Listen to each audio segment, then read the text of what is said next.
Hello ladies, this is Patricia, also known as God's Sign 1 here on YouTube, and welcome to my channel. Alright, so this is going to be a brow tutorial. This is a highly requested video, and I'm really excited about doing it finally. I do have a tutorial already, but I totally don't do my brows like that anymore, like at all. Then again, the style has changed a little bit from more of a false, really super mega defined brow. Now the natural brow is creeping back in, so it's actually a good thing. I like this look better than that other look anyway. So yeah, the objective is to make your eyebrow look as natural as possible but still being defined. So for some, this may be a lot of product because I do use 2 pencils, 2 concealers, and you guys will see, but it's definitely not a complicated process. And for me, it's well worth it to achieve the look. So yeah, I explain what products I use in the tutorial. So yeah, if you want to know how I achieve this look, then keep on watching. Alright, so let's get started. Yeah, we had to get all close and personal so y'all can see exactly what it is that I am doing, okay? So let me show you guys what you're going to need. Just your favorite concealer.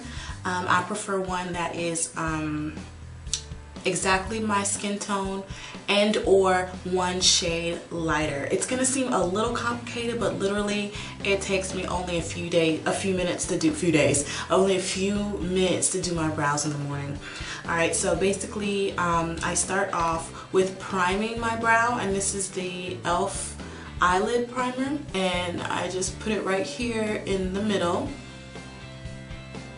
and then I blend it out just a little bit.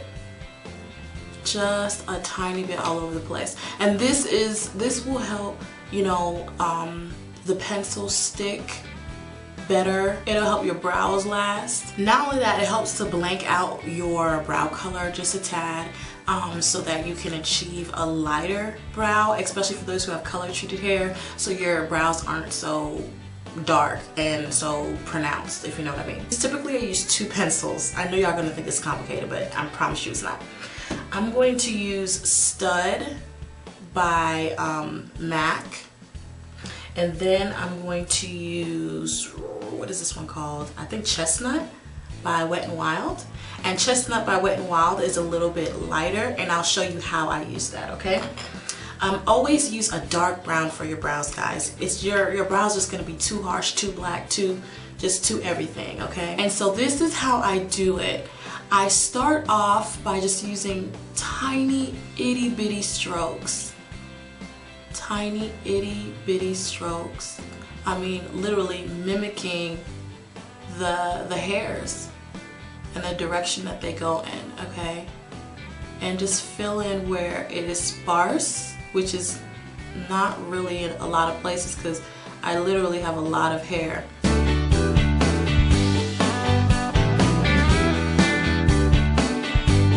And then now I'm just going to define the outer edge by just kind of flicking right here just to find the natural shape of the brow.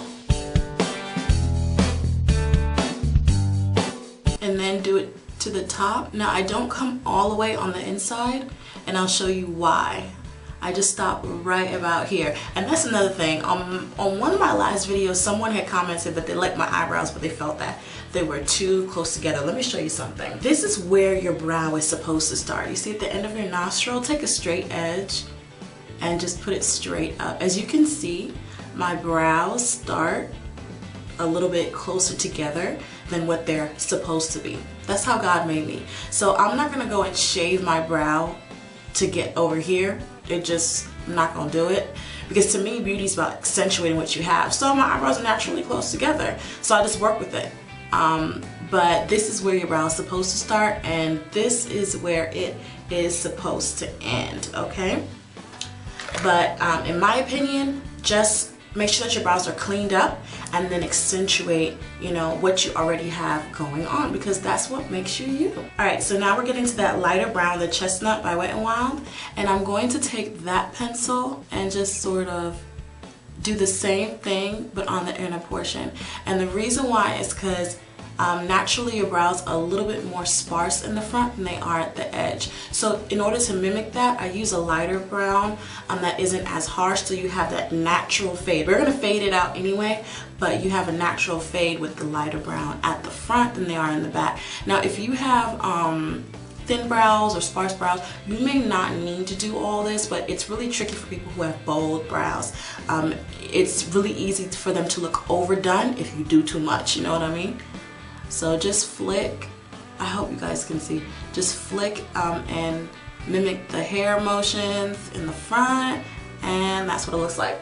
And now what I'm gonna do, I'm gonna take a spoolie and I'm just sort of gonna blend that in up at the front. Blend that up in the front, and then I can take it to the back as well. Alright, so I actually used 2 concealers. I promise you it's not doing too much.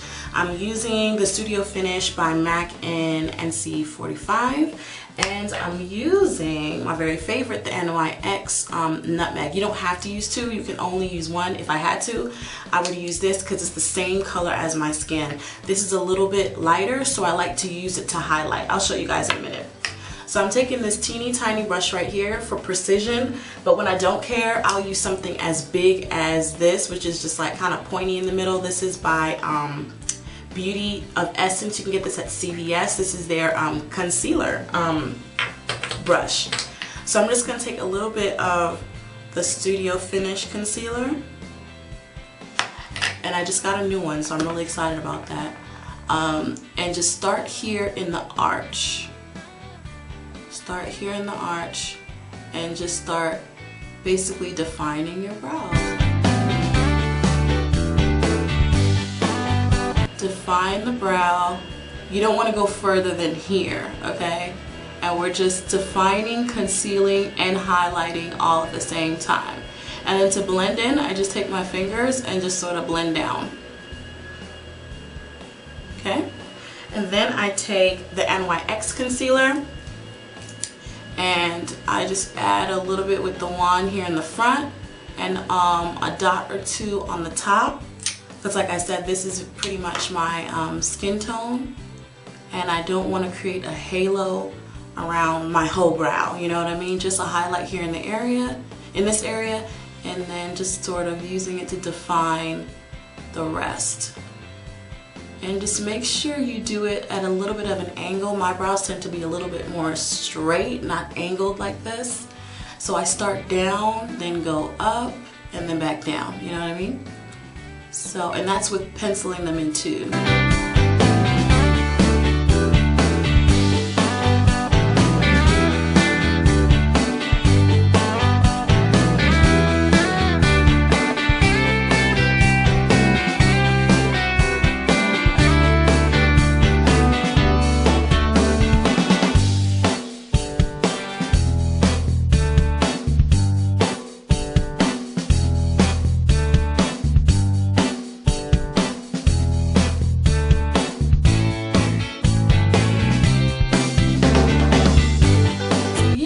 Closer look at the brows. Okay, so yeah, that's it. If you guys have any questions, leave them down below and I'll get back to you. So yeah, thanks for watching this video. I'll see you guys next time with another one, and as always, God bless. Can y'all hear the vacuum? So disrespectful. That's why I can't do videos at home. Y'all see? Yeah, okay. I have my seatbelt on. Why? Because it's safe, but I'm not driving, so I guess I don't really need it on right now. Well, let me turn off the car, because that's wasting gas. Okay. It's about to get like 100 degrees in here in like 0.2 seconds. Okay, I digress. And that's the thing that gives me anxiety about opposition, because one thing, I'm not at a position in my life right now where I can be like, okay, I'm just going to operate outside of God's will. That's just not, I've passed that, you know what I mean? I know my neighbors think I'm crazy. They think I'm talking to myself.